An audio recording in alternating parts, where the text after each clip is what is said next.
Hello everyone, welcome back to my channel. আজকে আমি সয়াবিনের একটা প্রিপারেশন নিয়ে এসেছি। অনেকের বাড়িতেই অনেক মেম্বাররা আছে যারা সয়াবিন খেতে পছন্দ করে না, কিন্তু আমি গ্যারান্টি দিতে পারি তাদের যদি এইভাবে সয়াবিন বানিয়ে দেওয়া হয় তাহলে তারা বারবার চেয়ে খাবে।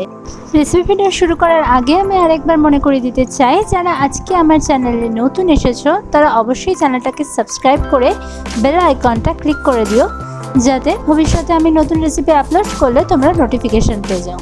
তাহলে চলো শুরু করা যাক। এই রেসিপিটা বানানোর জন্য আমি কিছুটা সয়াবিন ভালো করে ফুটিয়ে নিয়েছি মিনিট খানেকের জন্য। কোনো নুন বা হলুদ দেওয়ার দরকার নেই, একটু ফুটিয়ে নিলেই দেখা যাবে সয়াবিনটা ফুলে গেছে। এরপর জলটাকে ছেঁকে সয়াবিনটা আমি কিছুক্ষণ ঠান্ডা হতে দিয়েছি। ইন দ্য মিন টাইম আমি কড়াইতে তেল গরম করে আলুগুলো ভেজে নেব।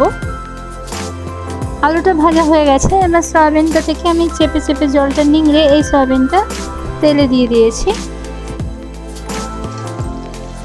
সঙ্গে দিয়েছি সামান্য হলুদ গুঁড়ো, সামান্য লঙ্কা গুঁড়ো, যাতে সয়াবিনের ওপর একটা ভালো কালার আসে।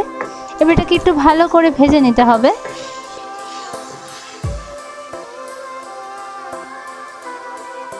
এবার কড়াইতে সাদা তেল গরম করে আমি এতে দিয়েছি একটা দারচিনি, দুটো কালো এলাচ, দুটো শুকনো লঙ্কা।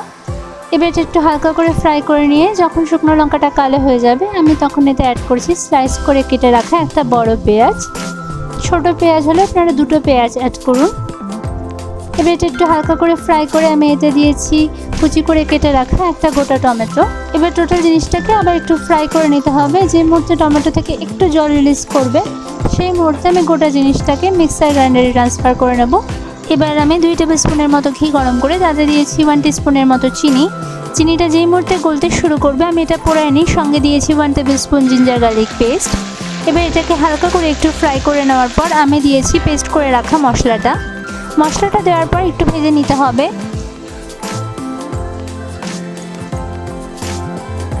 দেন আমি অ্যাড করেছি 1 টিস্পুন হলুদ গুঁড়ো, 1 টেবিল স্পুনের থেকে একটু বেশি পরিমাণে লঙ্কা গুঁড়ো, কারণ আমি ঝাল খেতে পছন্দ করি, পরিমাণ মতো লবণ, 4টে চেরা কাঁচা লঙ্কা। এবার সমস্ত দিয়ে একসাথে মশলাটা ভালো করে কষিয়ে নিতে হবে। দরকার হলে মাঝখানে একটু জল যোগ করবেন যাতে মশলাটা পুরো তলা লেগে না যায়। যে মুহূর্তে মশলা থেকে তেল ছাড়তে শুরু করবে অ্যাড করে নিয়েছি ভেজে রাখা আলু এবং সয়াবিনটা।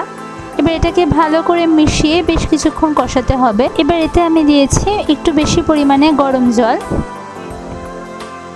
এবার এটাকে ভালো করে মিশিয়ে যখন ফুটতে শুরু করবে তখন এটাকে ঢেকে আমি মিনিট 20 মতো ফুটিয়েছি। যত বেশি ফোটানো হবে তত ভালোভাবে মশলা সয়াবিন আর আলুর ভেতরে ঢুকবে, আর সয়াবিন অনেকটা জল টেনে নেবে, তাই জলটা একটু বেশি দিয়ে ফোটাতে হবে। এবার ঢাকনা খুলে ওপর থেকে কাসুরি মেথি ছড়িয়ে দিলেই রেডি হয়ে যাবে আমাদের ভিন্ন স্বাদের সয়াবিন মশলা কারি। আমি এখানে আলাদা করেও গুঁড়ো মশলা ইউজ করিনি, তাতেই এটা খেতে খুব টেস্টি হয়। রেসিপি ভিডিওটা তোমাদের ভালো লাগলে শেয়ার করতে ভুলো না, আর আমি খুব তাড়াতাড়ি নতুন রেসিপি নিয়ে ফিরবো। ততদিন সঙ্গে থেকো।